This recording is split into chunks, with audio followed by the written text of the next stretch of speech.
I want to pick back up very briefly, page 59, where Gandalf and Frodo are talking about the ring and Gollum, and Frodo makes his comment that it's a pity that Bilbo did not stab him when he had the chance, and Gandalf then talks about death and judgment, and one shouldn't be too quick to deal out death and judgment.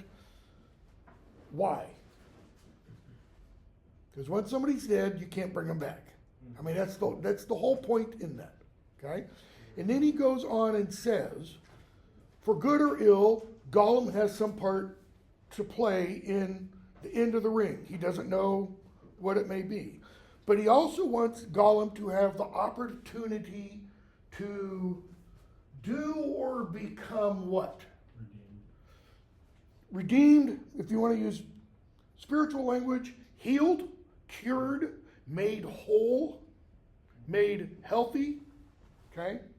The fragmented Gollum to be put back together, so to speak. I'm using that language because that's an idea we're going to see in the Harry Potter novels, the latter half of the Harry Potter novels, okay? So, and he says, and when that day comes, that day that Gollum's fate being tied up with the ring, when that day comes, the pity of Bilbo may rule the fate of many, okay? We'll talk about that scene when we get to it, because that scene is going to occur. So he says, at any rate, we didn't kill him. All right, top of page 60.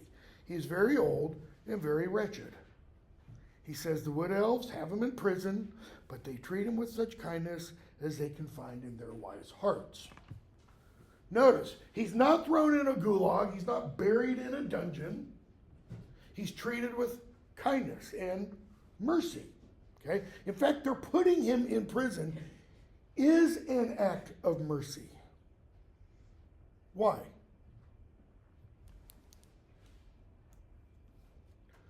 Does Gollum, other than missing the ring, does Gollum not have any cares in the world? Just let that kind of hang. How did Gandalf find Gollum? He doesn't give us a lot of detail at this point. We're going to find out later. Okay? Is it an accident? Is part of what I'm asking. So, Frodo, all the same, in other words, whatever. Even if Bilbo could not kill Gollum, I wish he had not kept the ring.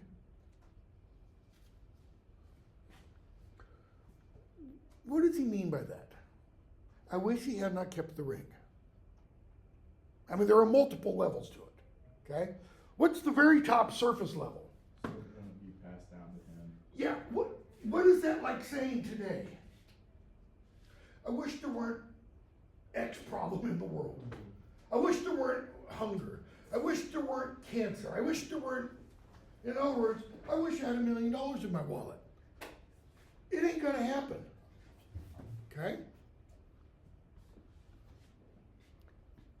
Why did you let me keep it?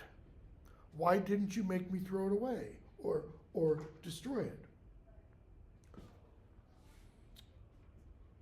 What, in Frodo's mind, what is the thought process that leads to those questions? Or maybe not in his mind, but somewhere else in his being. What is causing those questions? You're my friend. Why did you let me take on this burden? Okay, partially, but it goes back to something he said earlier in relation to the conversation about Gollum. How scared is Frodo? He's pretty scared. Satan's looking for him, essentially, okay? Is he thinking rationally when no, he is not. That's why Gandalf says, let you, make you, haven't you been listening to all that I have said? No. Because once he hears the ring belongs to the Dark Lord, and the Dark Lord knows the name Baggins and Shire, it's like everything else just becomes white noise. And he's thinking, me, him, Habito, Dark Lordo, kind of a thing, instead of mano a mano. But as for throwing it away, well, that was obviously wrong. Why? Because great rings have a will of their own. It was trying to get back to Sauron when it left Gollum, when it left Isildur, etc. Okay? And now he's exerting, Gandalf says, all his power to find it. He says, of course it's dangerous for you. That's troubled me deeply. Frodo's probably thinking, then why didn't you come back sooner? Why didn't he come back sooner? It took him this long to find out all the truth. Okay? Okay, so why not destroy it? How? How would you destroy it, Frodo? Have you tried? No, I suppose someone could hammer it. Go ahead, try. And notice Frodo can't even try to throw it in the fire like Gandalf did. He can't even bear to let it away from him like that. And Gandalf laughs. That is a mocking laugh. Because what does it already show? It has power over Frodo. Yeah. It doesn't have total power, but it has power over Frodo already.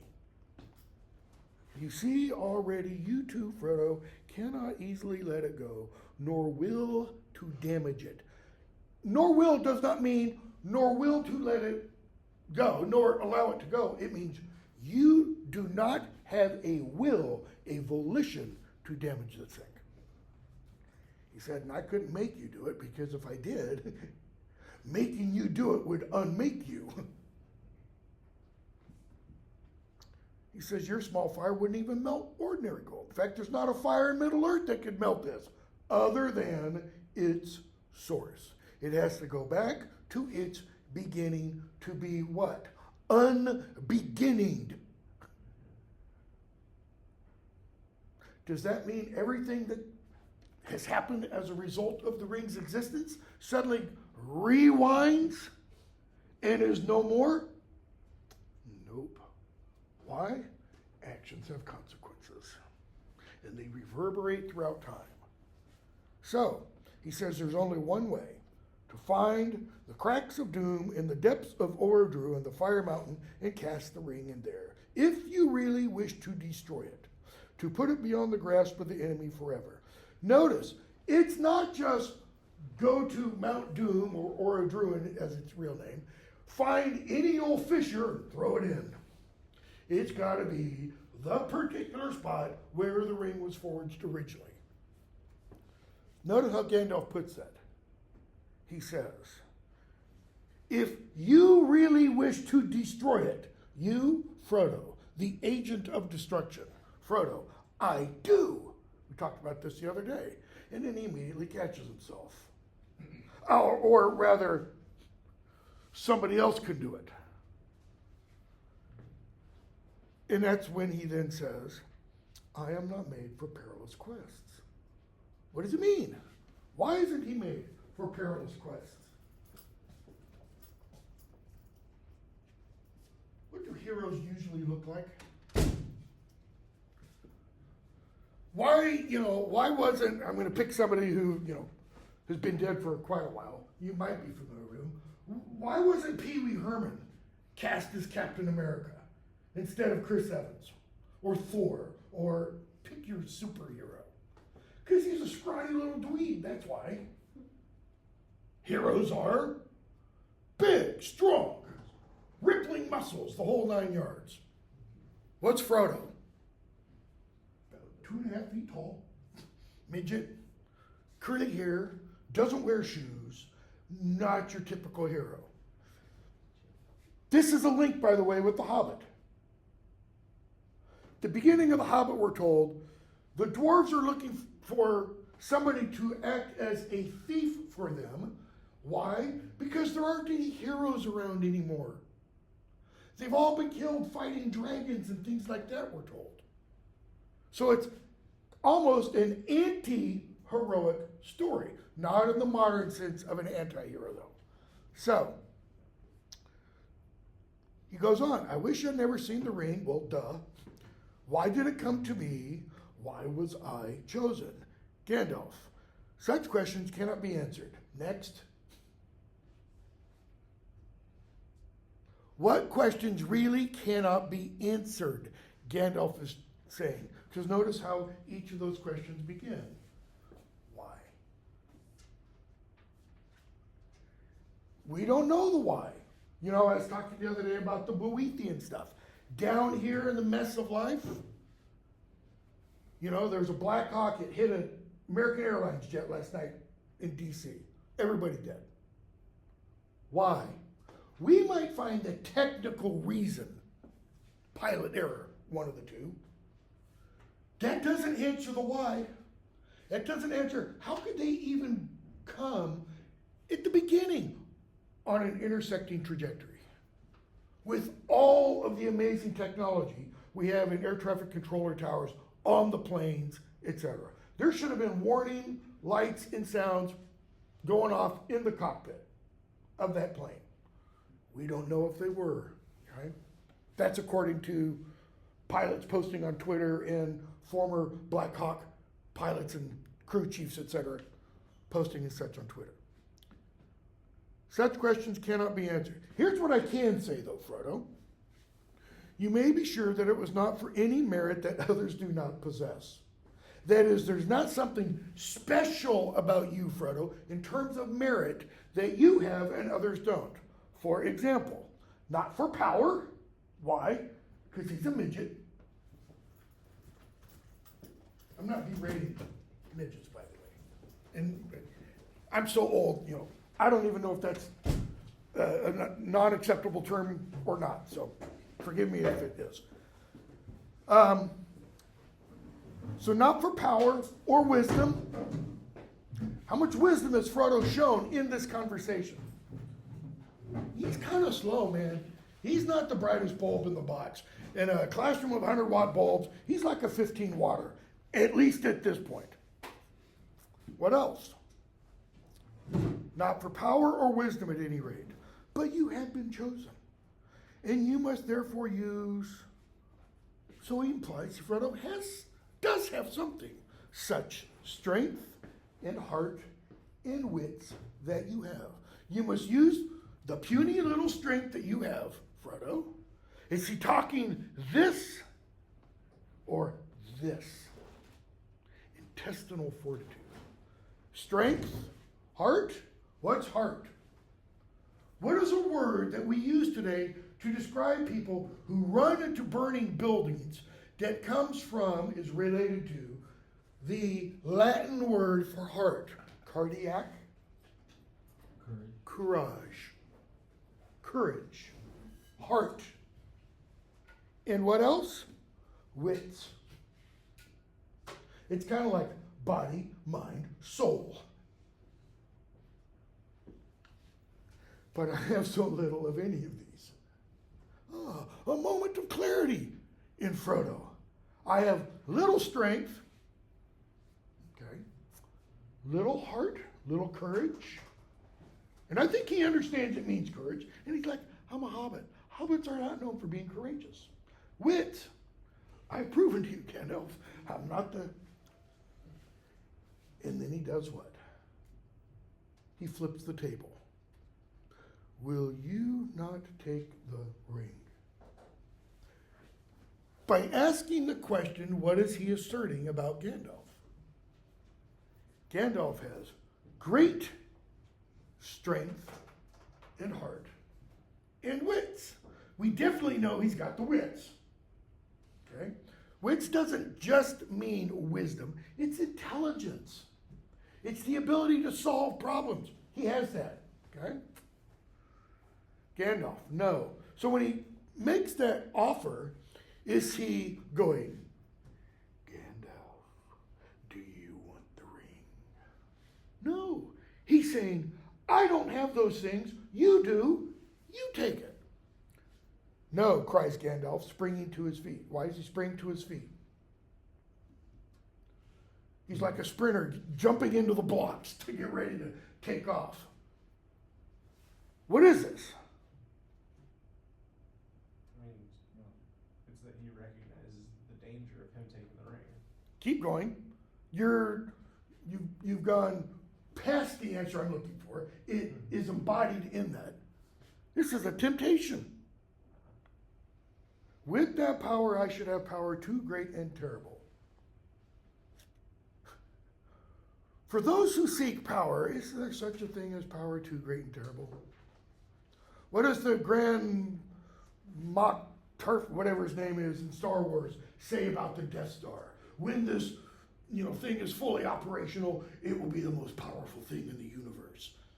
And Darth Vader's like, get out of here. It's not even close to the power of the Force. Gandalf, and over me the ring would gain a power still greater and more deadly.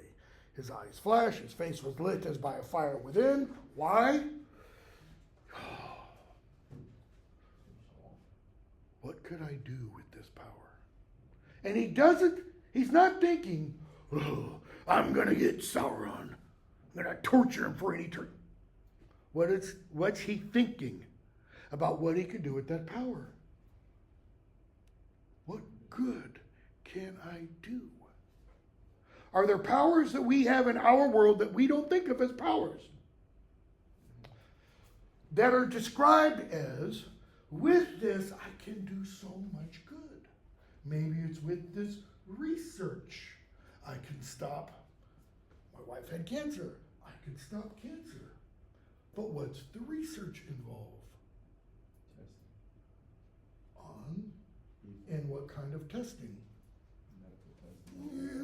Some of that gets, the lines of morality become very, very blurred. Okay? Do not tempt me, for I do not wish to become like the Dark Lord himself. Yet the way of the ring to my heart is by, go back 2 pages, pity.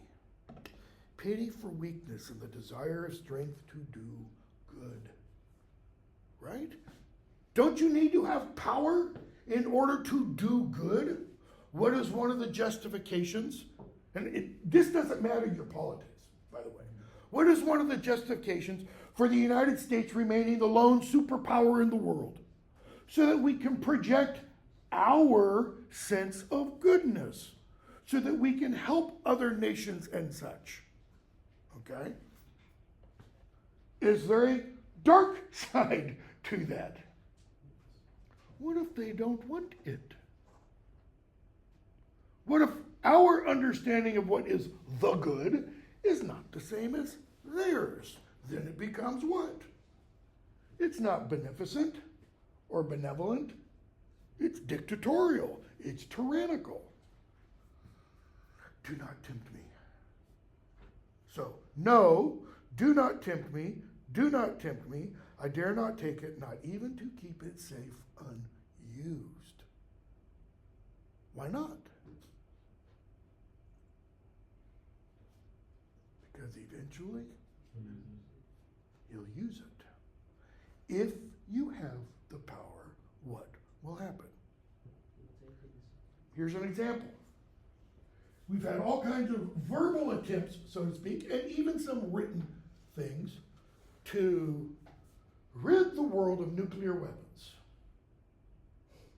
Is that possible? Theoretically, it is possible to destroy all the nuclear weapons that exist. What cannot be destroyed? The knowledge. The knowledge is out there, folks. High school students have built nuclear weapons based on information downloaded from the internet. They're inert. They won't do anything. They won't go boom because they lack plutonium. You get them a pound of plutonium, and then you got a problem. Okay? How are you going to scrub the internet of that? Can you scrub the internet of that? The genie, so to speak, is out of the bottle, and you can't force it back in. The wish to wield it would be too great for my strength. I shall have such need of it. Notice that. What's he saying there? Oh, Frodo, I do want the ring. Because with the ring, I could what? I could right all the wrongs of the world. We're going to see somebody say something very, very similar at the end of the second volume, the Two Towers, towards the end of the Two Towers. Someone is going to have a similar temptation, okay? Great perils lie before me. He goes to the window, he opens the curtains, Sam passes along, okay? So what are you going to do, Frodo? Frodo says, I'm going to leave. I'm going to take the ring out of the Shire. For the simple reason he wants the Shire to stay untouched by the shadow. He wants the Shire to be in his mind like it is right now. Sam out there clipping the hedges and stuff. The sun is shining, birds are singing. Ted Sandyman's probably, it's 9 o'clock in the morning, down having a beer at the pub, starting the day. Gandalf says, wow, never expected that. My dear Frodo, bottom of 62. Hobbits really are amazing creatures. You can learn all there is to know about their ways in a month, and yet after 100 years, they can still surprise you. I hardly expected to get such an answer, not even from you. But Bilbo made no mistake in choosing his heir, though he little thought how important it would prove. He says, I think you're right. I think you need to leave the Shire. Why? Who knows about the Shire? Sauron, if he stays there, what's going to happen? Eventually, the noose will be tightened. But you don't have to go alone. This is not, Frodo, your solo, your swan song on the world stage, so to speak, and you have to do it like Frank Sinatra, saying, my way, all by yourself. You could take some trusty friends and advisors. And he reaches out the window and he picks up Sam and brings him in. Why? Because Sam has been eavesdropping. Because what did Sam hear? Dragons, dwarves, elves. Mythic stories that are real. Okay? So, Sam is now forced, in a sense, to go with Frodo. But what kind of forcing is it? Me, go and see elves and all. Sign me up on the dotted line. What is one of the advertising campaigns for the Navy? Be all you can be. What does that mean? Become a fighter pilot, blah, blah, blah, blah, blah. See the world. What doesn't that say in the ad? Go fight America's wars in places nobody's ever heard of, So, now we're going to skip a bunch.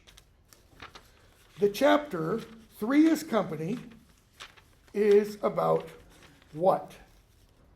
Who's the 3?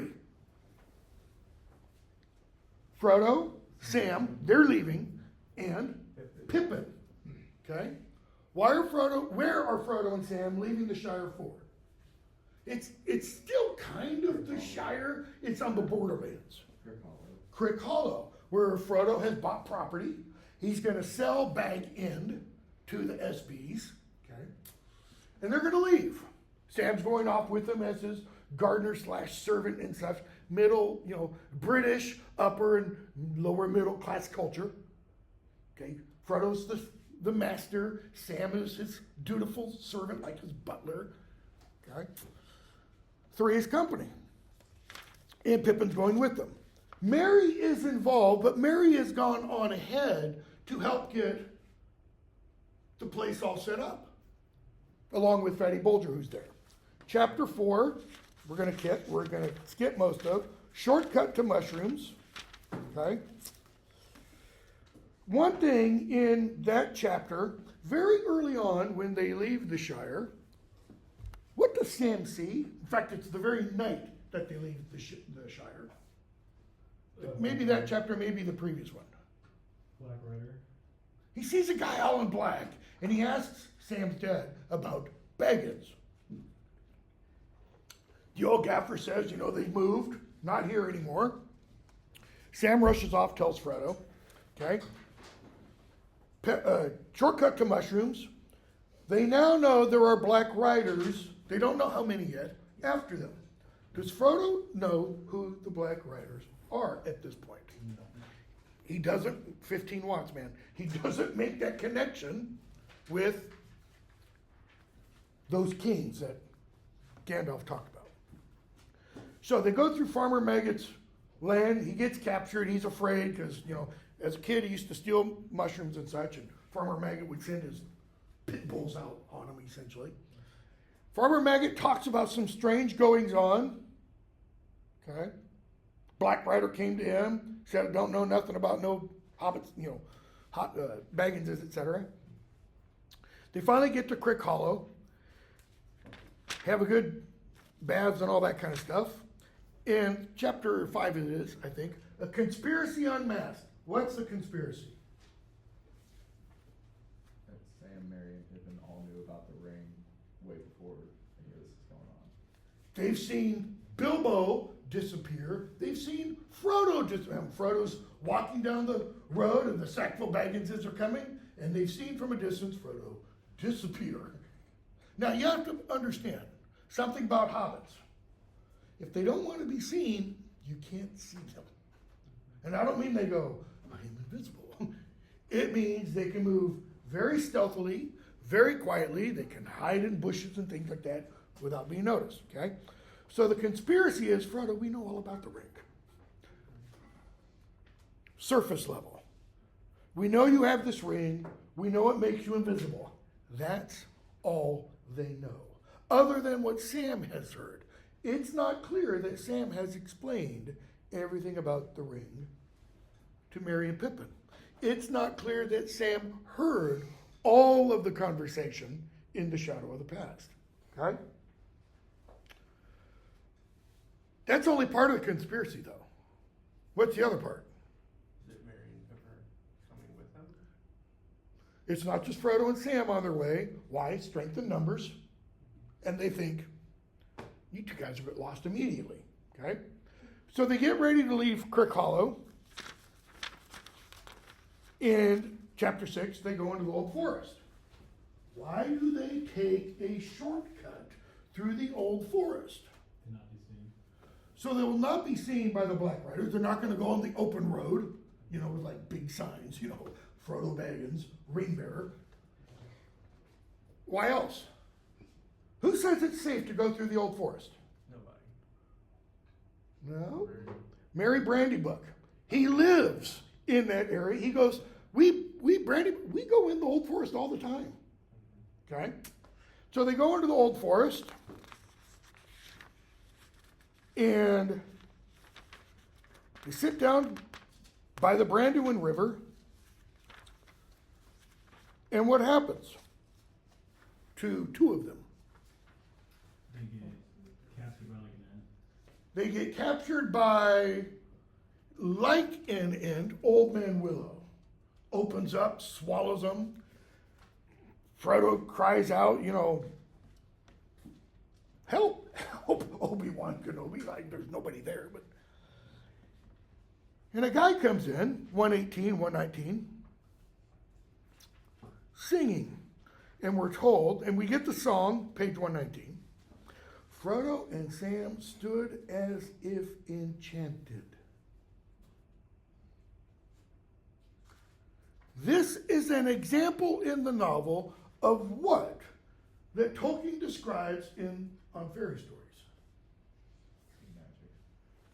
Not magic. Enchantment. Enchantment. This is like one of those Fairy dramas.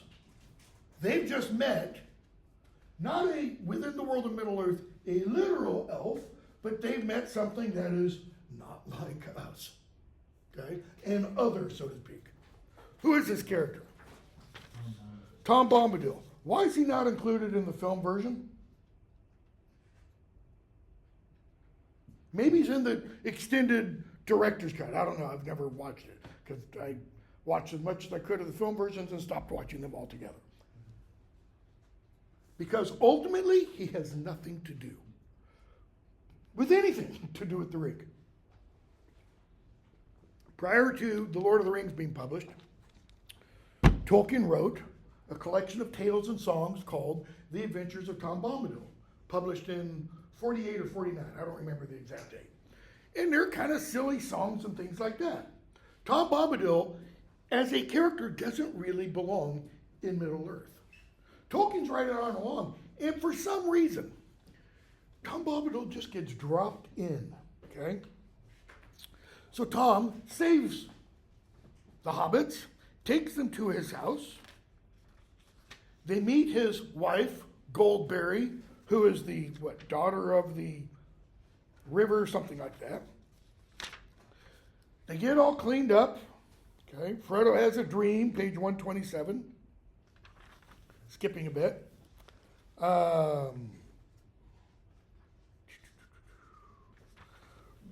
They're there for quite a while, and one night they're around the fire.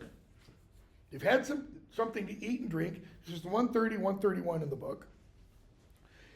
Tom starts telling them history, tales about the past. Tells them about Old Man Willow. Tells them it wasn't called the Old Forest without reason. It's been there a long time. Talks about woods. Talks about the young stream. What does that imply? That'd be like somebody talking about the young Mississippi. By applying young to it, what is the speaker saying about him or herself? They're older. Talks about stone rings and hills and barrows, etc., etc. Biers of dead kings, flames, battles. The hobbits shudder because he's mentioned the Barrow-wights. Top of 131. When they caught his words again. Meaning, it's kind of like when their minds focus back again because they've been enchanted. It's like they've been in these events. They found that he had now wandered into strange regions beyond their memory and beyond their waking thought, into times when the world was wider and the seas flowed straight to the western shore. Middle Earth now, at the time of the story, the world is round, like our world. The time that they just experienced Tom talking about was when the world was flat. The world is no longer flat because events happened during this period, and whether it's Manwë or Iluvatar, I'm pretty sure it's Manwë, they took the world and went and bent it. Back at this time, what is now kind of Middle Earth was over here, and then you could get in a boat, sail across this river, go over here to this land called Valinor, and ultimately leave. What was one of the so-called fears of the flat Earth? You can get on the ocean, and you can sail off to the west and fall over the edge. Okay? The idea of the flat Earth is the idea of the round Earth goes back a whole lot longer than Columbus. The ancient Greeks knew the world was round. Okay? So, and flow straight on to the western shore. And still on and back Tom went, singing out into ancient starlight when only the elf sires were awake. This is all stories told in the Silmarillion. All right? Then suddenly he stopped. And they noticed it's like he's fallen asleep. They sat still before him, enchanted, and it seemed as if under the spell of his words, the wind had gone, and the clouds had dried up, and the day had been withdrawn, and darkness had come from east and west, and all the sky was filled with the light of white stars. In other words, it's like the sky, once dark, is now full of light. And the day and the night had gone like they're in a timeless place. Whether the morning and evening of one day or many days had passed, Frodo could not tell. Why? Because it's like he stepped out of time. Like he had, not literally had. And Frodo asks, "Who are you, Master? Who are you?" What? Tom wakes up, his eyes glinting in the gloom. "Don't you know my name yet?" That's the only answer. What is that? That's a riddle. "Tell me, who are you? Alone, yourself, and nameless. Who are you, Frodo? Alone, that is, without Sam, without Merry, without Pippin, without Bilbo, without Gandalf, without Drogo, his father, without anybody else.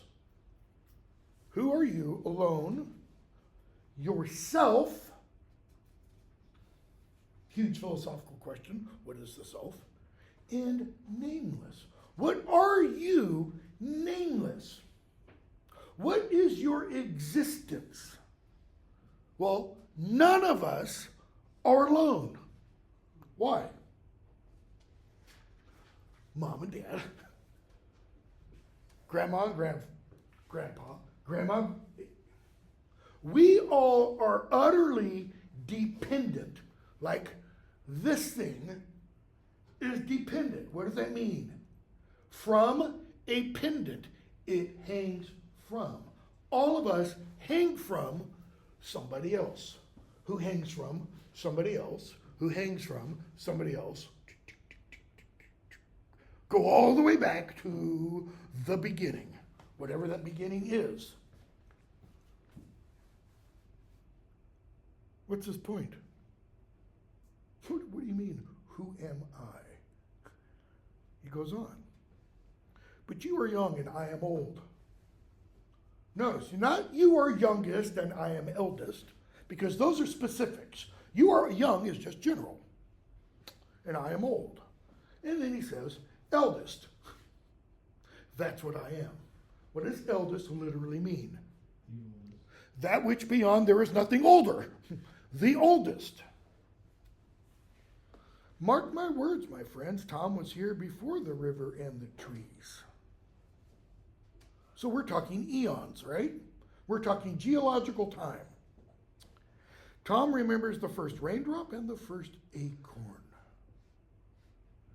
Kind of pushes time even further back. He made paths before the big people, that's us, humans and elves, and saw the little people, dwarves and hobbits, arriving.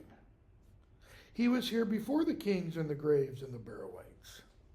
When the elves passed westward, that is when they left the land of what's called Beleriand here and went off to Valinor, Tom says, Tom was here already, before the seas were bent. Before the world went from this to this. We go even farther back. He knew the dark under the stars when it was fearless, before the dark Lord came from outside. See, in Tolkien's cosmology, when Eru Ilúvatar creates what are called the Ainur, those angelic-like beings, and he gives them essentially each an instrument, or they are an instrument, their voices. And it's kind of like he stands there and goes, raises his conductor's baton and starts. They each sing. They don't know what they're singing, but what they're singing is essentially, because the name Ainur means praise, they're singing praise to him. And he's conducting, and there's one back there who just does the fingers on the chalkboard thing, because he wants to sing his own tune. That's Melkor, aka Satan, essentially. Okay?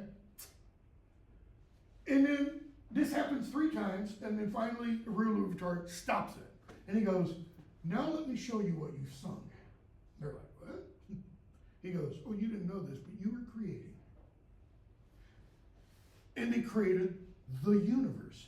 Everything that is created, they created through their singing. That Melkor guy, once Eru shows them the world, our world, he decides to go into it. Why? Because he's going to ruin it. All right? All of this, all of human history, all of Earth, Middle Earth, whatever history, is shown to them in a moment. Remember talking about Boethius and time and all that kind of stuff the other day? But Melkor still thinks he can muck it up. All right? So when Tom says, I was here before, how's he put it? The Dark Lord came from Before the Dark Lord came from outside, Tom says, I was here at that moment before Melkor enters the world. That should lead to a question. This is why it's not in the films. Who the hell is Tom Bombadil? What was Frodo's question? Who are you, Master? Who is he? Tolkien never addresses that in The Lord of the Rings. He doesn't address it in the Silmarillion.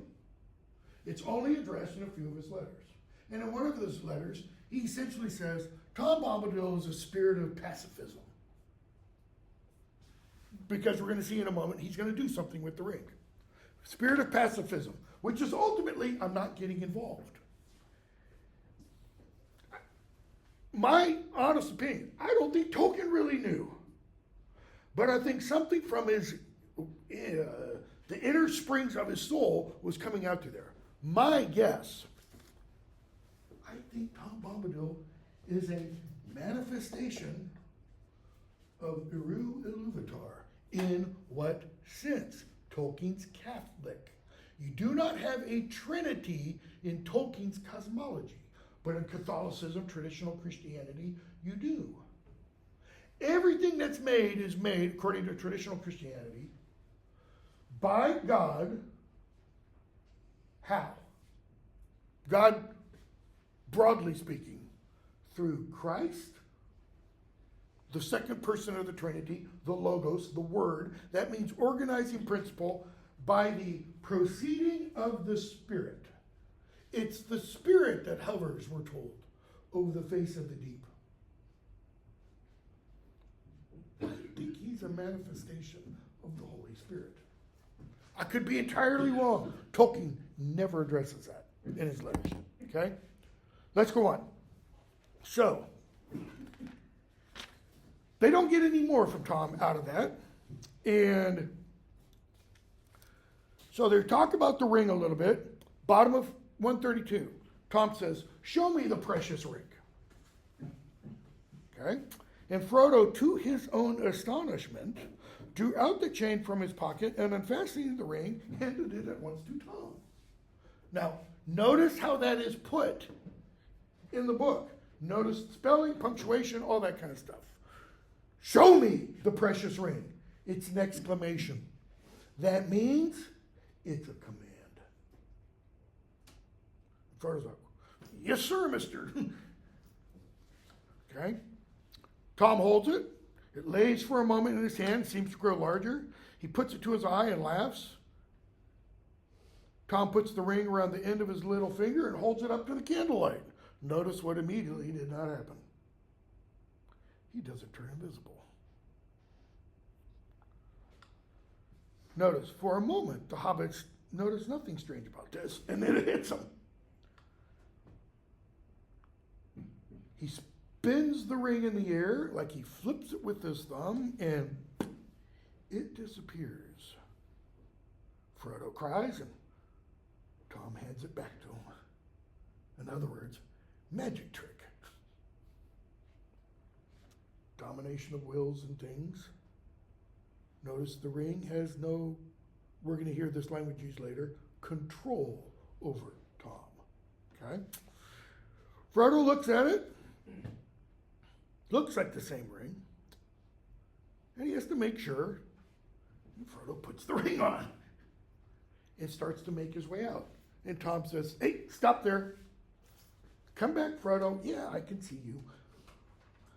Very much like a scene we're going to see in one of the Harry Potter novels, which is really, really interesting in that novel because it's an example of a huge, glaring drive a Mack truck through error.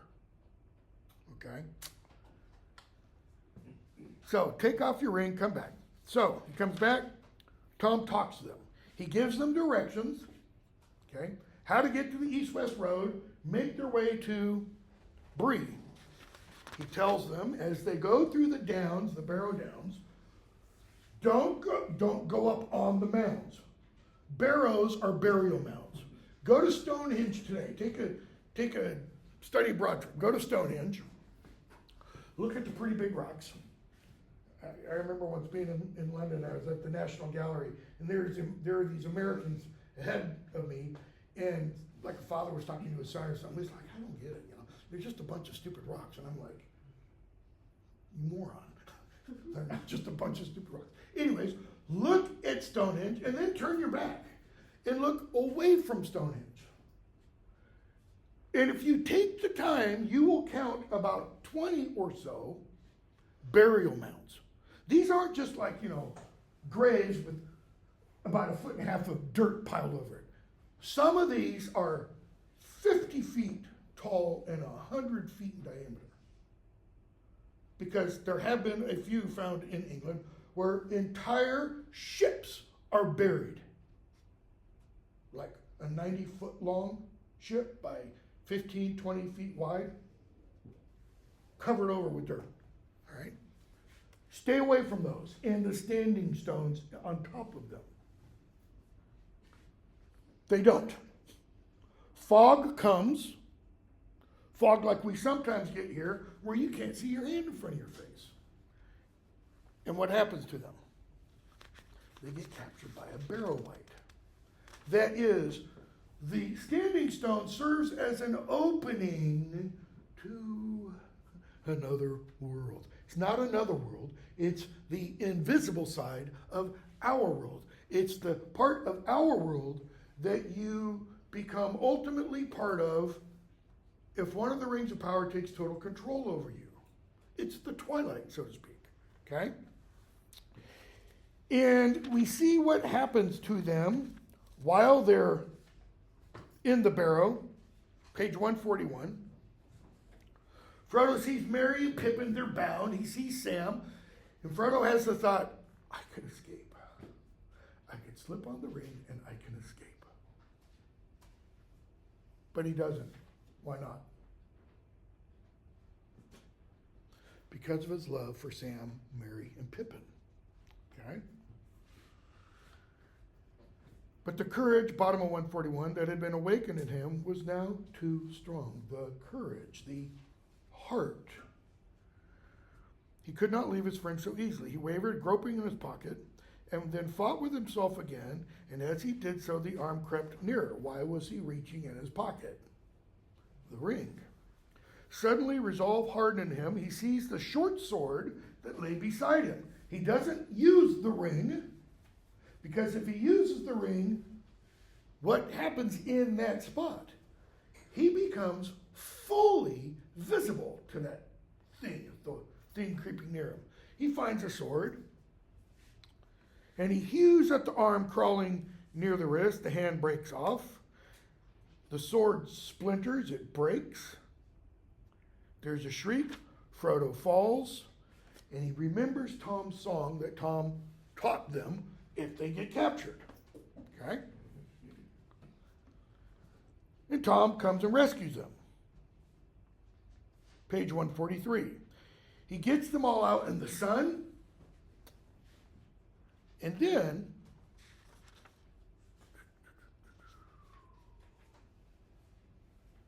pages 144, 145 following, Tom empties the barrel. He takes everything that had been buried in there, takes it outside, and exposes it to the sunlight. Like the sun is going to disinfect it, dispel it. All right?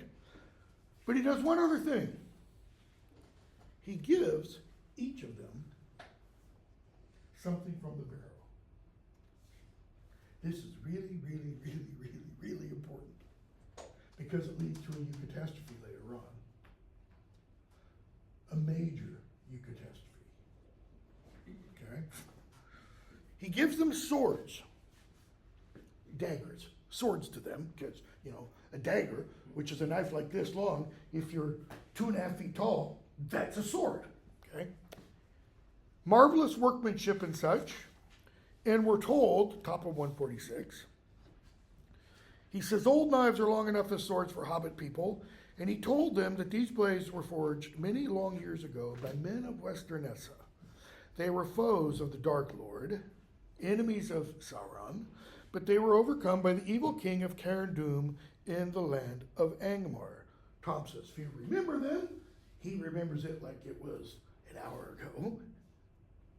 So the swords were forged by the men of Westernessa. You can think in our world, Westernessa is kind of like what? Anybody know? Atlantis. It's an island that sinks into the ocean. It is the race of noble men that we're going to find out one of the major characters is descended from. Okay? So these men forged these swords for what purpose? To fight against Sauron and his forces. That is, when they forged these swords, spells were woven into them. Okay? So, he then leads them through the downs to the east-west road. Why? Because that way they won't get lost. Now that they're on the road, all they have to do is turn left and follow the road. Kind of hard to screw that one up. They go to the Prancing Pony, an inn in Bree. All right? They meet the proprietor, Barlaam Butterbur. He puts them up in rooms. Frodo goes by a different name than Baggins. He goes by Underhill. Notice the little pun there because he lives in a hole under the ground, or in the ground, so Underhill. And after they get kind of all settled in, they go to the common room of the inn. There's beer, there's tables, there's fires, etc. Fireplaces.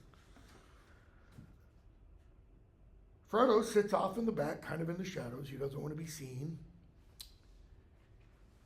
And who starts having a little bit too much to drink? Pippin. Pippin's still in his tweens.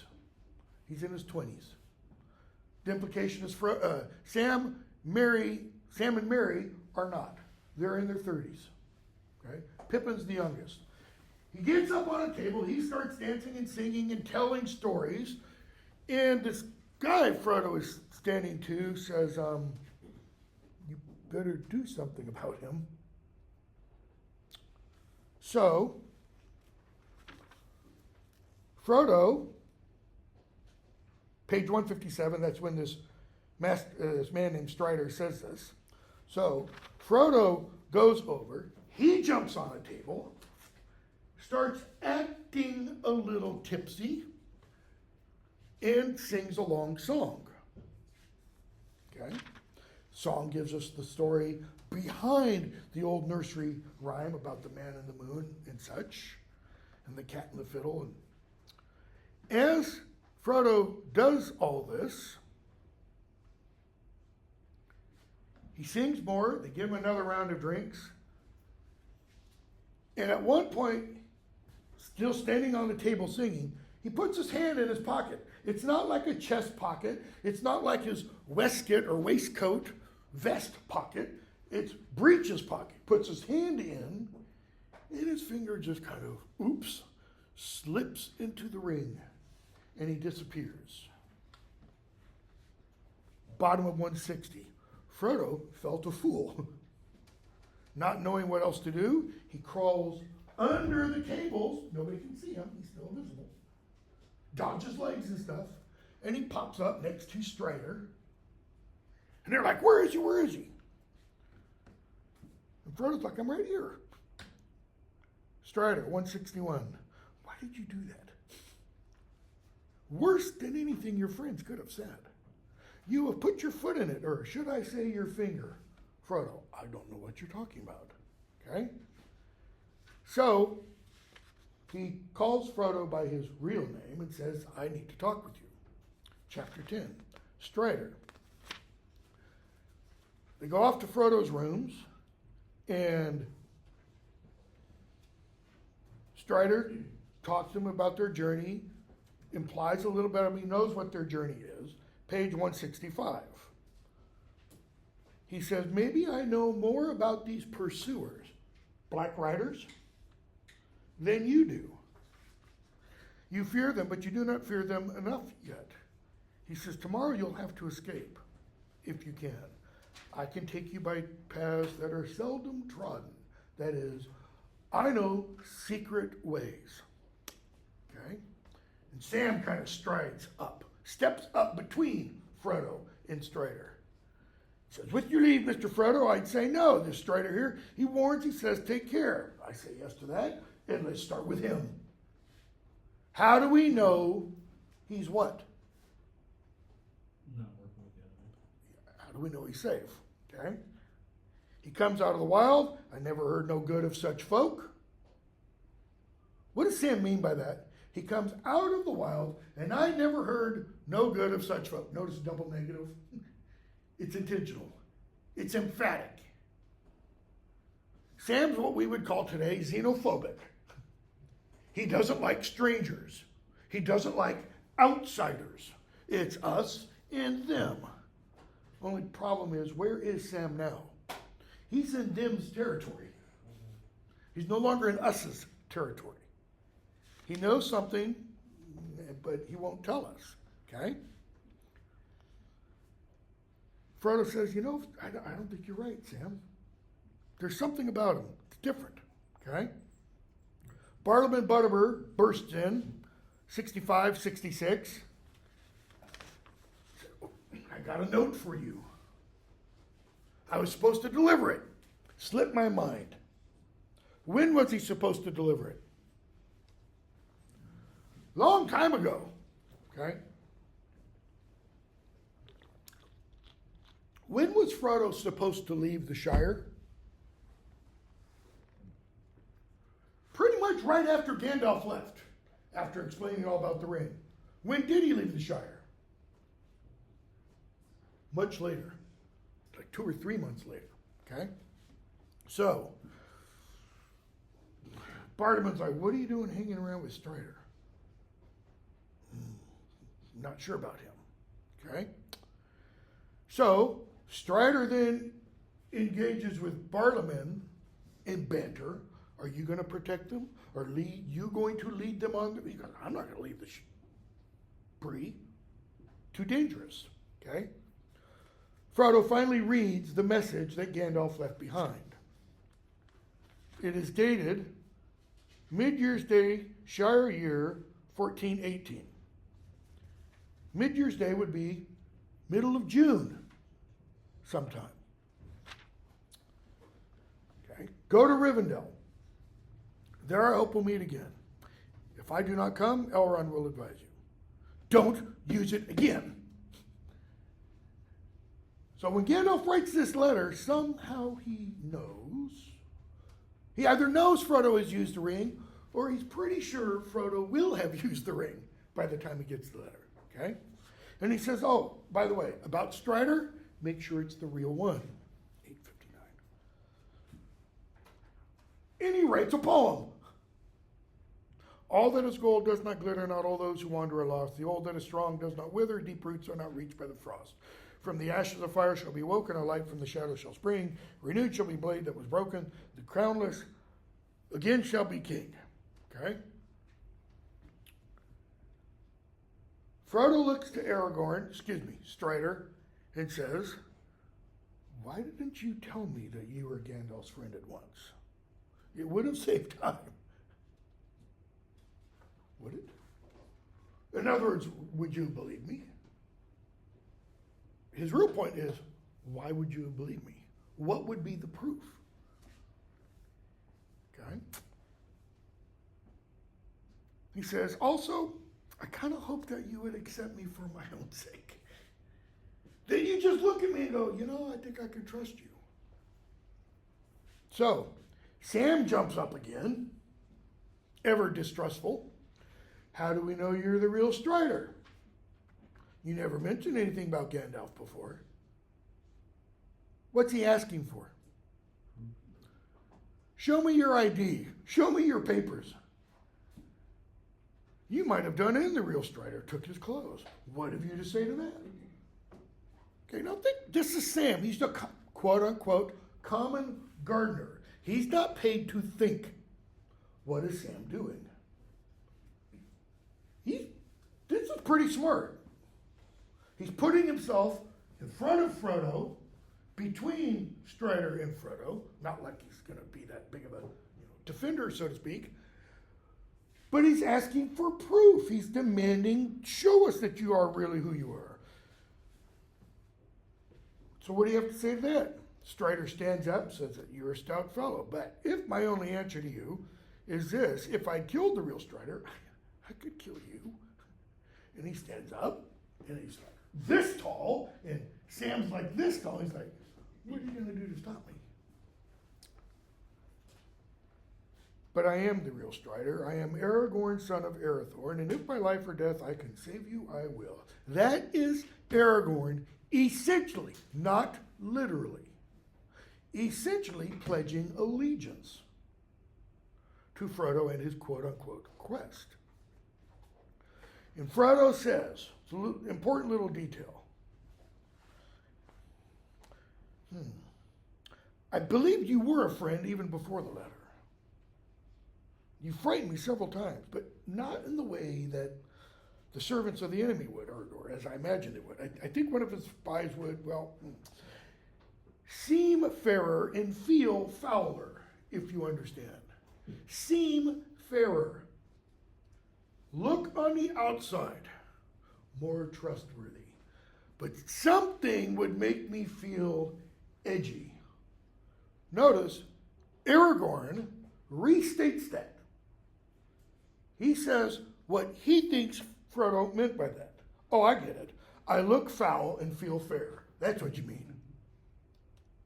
Okay? What does this tell us about Aragorn? How should he appear? Unkempt. Is he drop dead gorgeous? Handsome? No, he's not. He's not. It doesn't mean he's ugly. Okay? But he shouldn't be the kind of person, man, walks into a room and women swoon over him. Which the guy who played, I can never remember his name. The guy who played Aragorn, he has those looks. Okay? He also does need to be very tall. He's called Strider on account of his long legs. He has long strides. Okay?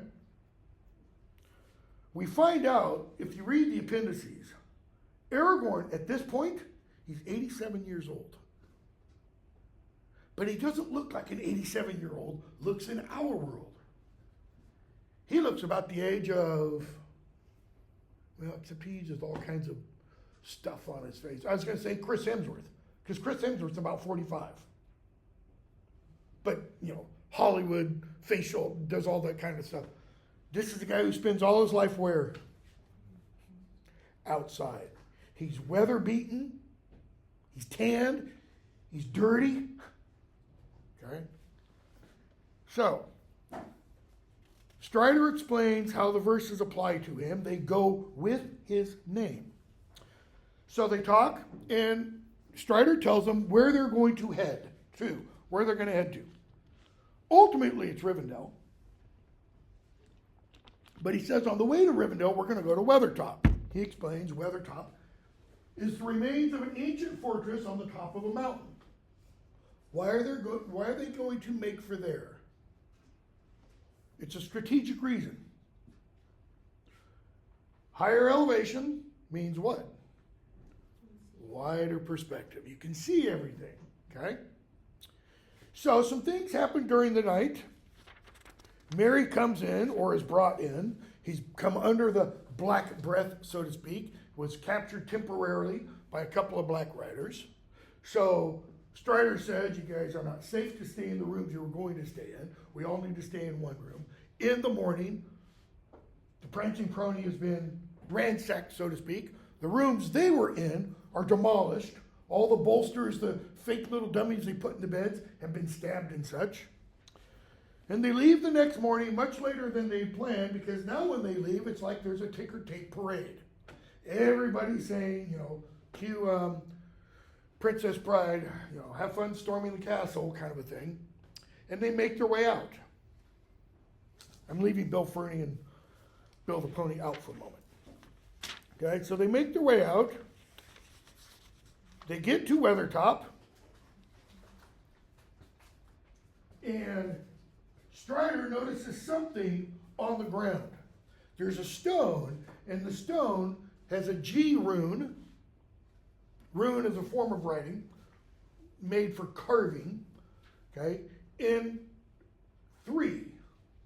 He takes that to mean that Gandalf was there on, G for Gandalf, 3, October 3rd, because that's now the month they're in, right? And while he's looking at that, and they're kind of looking around, someone, I can't remember who, notices black spots on the road. Strider gets them down all below and says, I should have thought of that. Black Riders, they're coming towards us. They have no protection where they are, all right? So they leave the top of Weathertop and they go down into this little hollow. Tolkien calls it a dell. And while they're down there, bottom of 185, Aragorn tells them about Weathertop and its history. He says there's no barrow, you don't have to worry about barrow wights. Talks about what it was used for in the old battles against Sauron. And he talks about the West and the coming of Gil-galad, the days of the last alliance. The last alliance are the alliance of men and elves against Sauron, thousands of years previous. Merry asks, who was Gil-galad? And Sam starts chanting. And he chants this song, poem if you want. Merry says, don't stop. Why? Because it's like they're starting to become enchanted. Sam, that's all I know. He learned it from Bilbo. Strider, he didn't make it up. That's from part of a longer lay, since published, okay? Originally published in the Silmarillion. I believe it's come out in a separate book by Tolkien's son. All right, so they start to prepare for the evening, and the Black Riders attack. Let's see here. They form a circle facing outwards, and they each have a piece of wood with fire on it, because he says fire will kind of keep them at bay. I'm skipping a little bit because I want to get to this part definitely before class ends. They get attacked, and when they are attacked, this is on page 194 and 95, we're told, terror overcame Pippin and Merry. They threw themselves flat on the ground. Okay?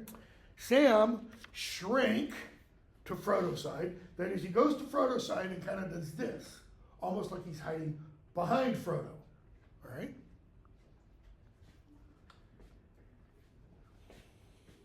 My page just turned back. His terror was swallowed up. Frodo was quaking, but his terror was swallowed up in a sudden temptation to put on the ring. The desire to do this laid hold of him. He could think of nothing else. He didn't forget the barrow. He didn't forget Gandalf's message. They're still in his mind. Something says, put on the ring. So he does. And as soon as he does, okay, it's nighttime, so it's dark. As soon as he does, these guys dressed all in black are suddenly perfectly visible to him. What else? Unbeknownst to Frodo. Yeah, he's perfectly visible to them too. Okay?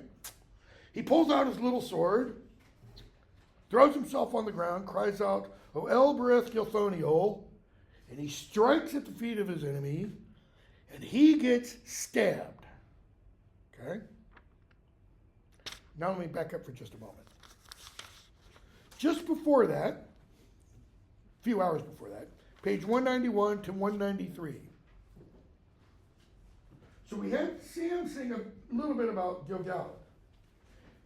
Aragorn now sings part of the Lay of Tinuviel. All right?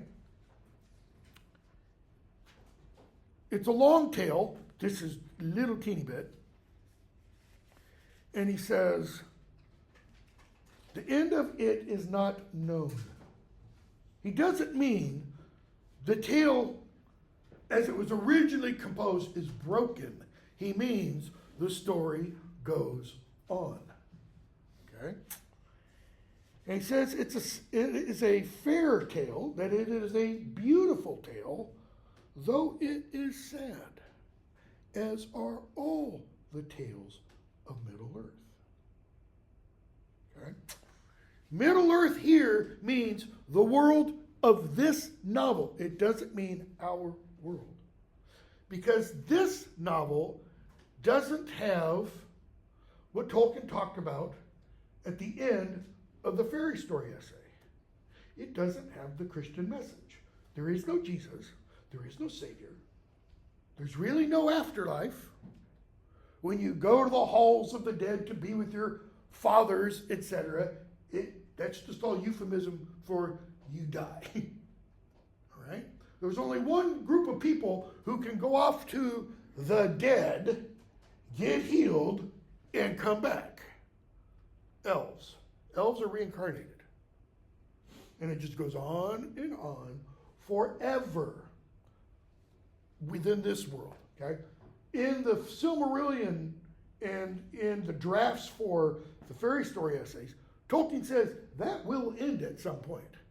That ends at the end of time, the final judgment, so to speak, when the old earth and heavens are done away with and there's a new earth and heaven. Because the elves are tied to this world, they're gone. Within Tolkien's cosmology, there will be no elves in heaven, so to speak. Okay? So he sings this long song, and the reason he sings this, we will find out later, one of the reasons,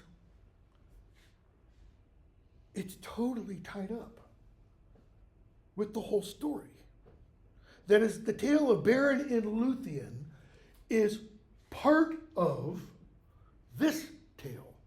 And a little side kind of biographical note about Tolkien. When Tolkien met the woman who was to become his wife, they fell in love. I don't remember how old he was, 16, 17. Fell in love, he wanted to marry her. His parents were dead. He was being raised by a priest. His mother left him, Tolkien, in this priest's care. And this guy said, you're not marrying her until you are one of age, 21, okay? And kind of, able to care for her and stuff. So he had to wait several years.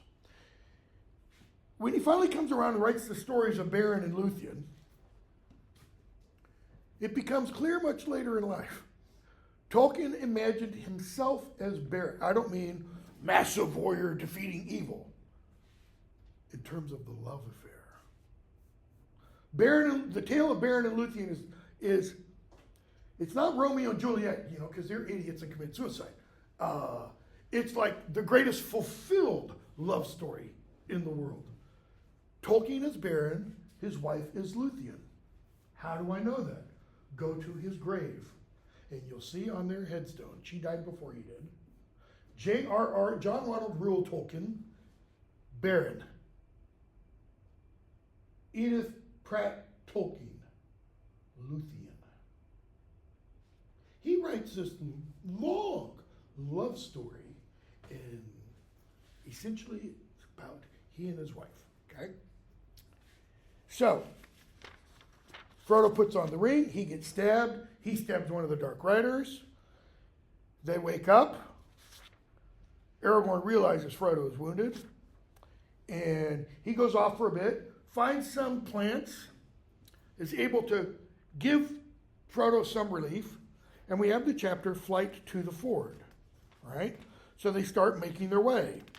Frodo, as the journey goes on, gets weaker and weaker.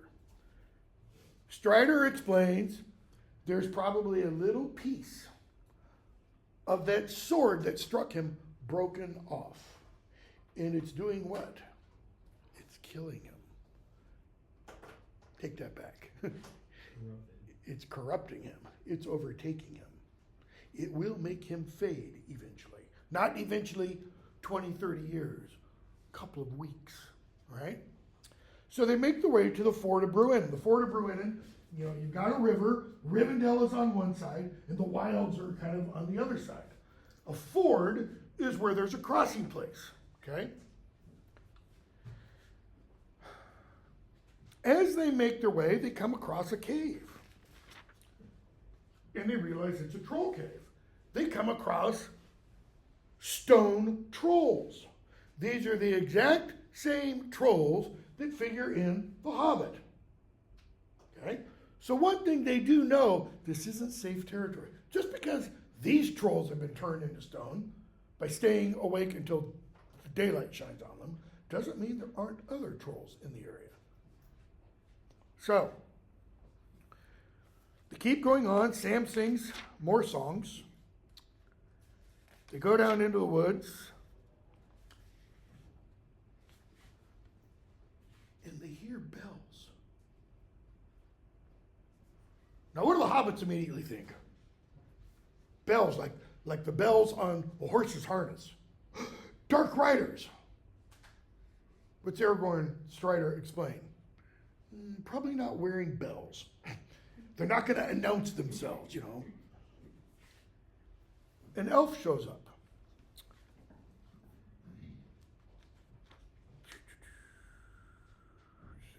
That spot. Strider runs down page 209 to the elf, and Strider explains, "This is Glorfindel, who dwells in the house of Elrond."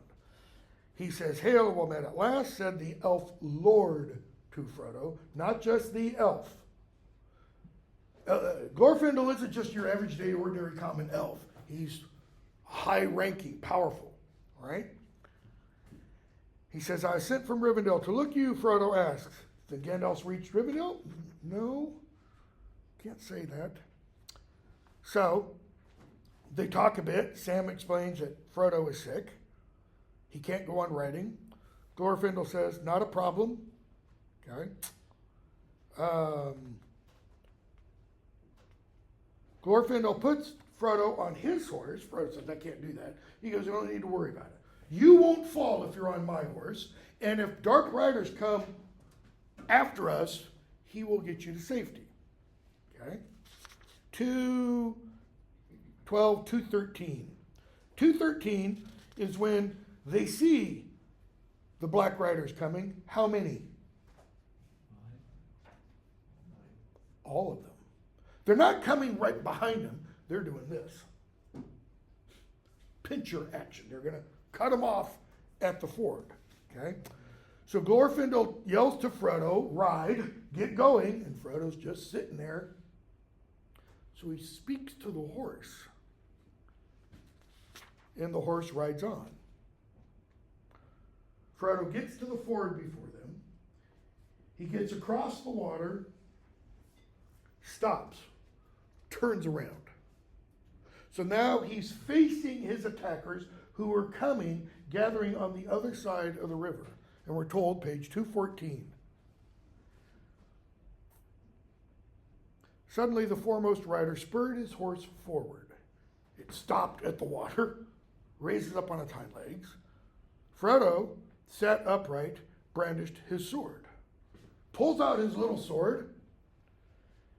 Go back to the land of Mordor, follow me no more." His voice sounded thin and shrill in his own ears. In other words, he realizes, I'm out of gas. The riders halt, but Frodo had not the power of Bombadil. The riders laugh at him, and they call out, "Come back, come back." Frodo, "Go back." The ring. Almost like it's a chant, an invocation. Frodo, "By Elbereth and Luthien the Fair," we've heard about Luthien because of the song Strider sang, said Frodo, "You shall have neither the ring nor me." But who's Elbereth? She's not been mentioned, other than when Frodo struck out when he was attacked at Weathertop. Elbereth is, for lack of a better phrase, the queen of the gods. There are gods, so to speak. They don't dwell in Middle Earth, the Shire, Rowan, Rivendell, all that. They're over here in Valinor, as I described, right? You have Manwë, the king of the gods. Our terminology, we would probably think of them as Zeus and Hera. Jupiter and Juno, right? And then there are other gods among them, okay, or with them. So he's swearing by Elbereth the Fair. Most people who study Tolkien, she's an image of Mary. According to Catholic theology, Queen of Heaven. Okay? So, the leader is now halfway across the ford. He stands up in his stirrups, we're told, raises his hand like this, and Frodo's tongue sticks to the roof of his mouth and he can't speak. And his sword goes beep and bursts. There's roaring and rushing. And Frodo sees, as he's falling, bottom of that page, with his last failing senses, Frodo heard cries, and it seemed to him that he saw beyond the riders that hesitated on the shore, that is, they're not rushing across the water, a shining figure of white light, and behind it ran small shadowy forms, waving flames. Okay? And Frodo falls. The black horses get swept away because the water suddenly rises up and looks like galloping horses. And we go to book 2. Chapter 1, many meetings, like, which chapter 1 of the first book? A party. A party means you meet a lot of people. Many meetings. Okay? Frodo finds himself lying in a bed. And we're not going to say much about this chapter. Who's there with him? Gandalf. Who's also there, or at least he's been there up until just a moment ago. Sam. Okay. Many meetings. Who else do we meet? For the first, haven't seen him since the first chapter. Bilbo. So Bilbo's still alive. This is now what? We said 17 years later, I think. Okay. We see Strider. And people are coming and going, and, Gandalf's like, he's supposed to be resting and such. So, they talk about who Strider is, and Gandalf kind of implies more to him. He says nice things about Barlam and Butterbur.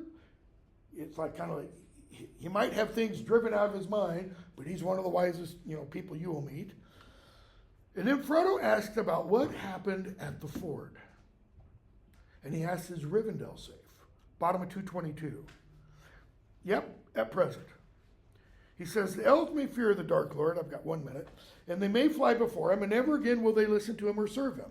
And here in Rivendell there live still some of his chief foes, the Elven-wise, lords of the Eldar from beyond the furthest seas.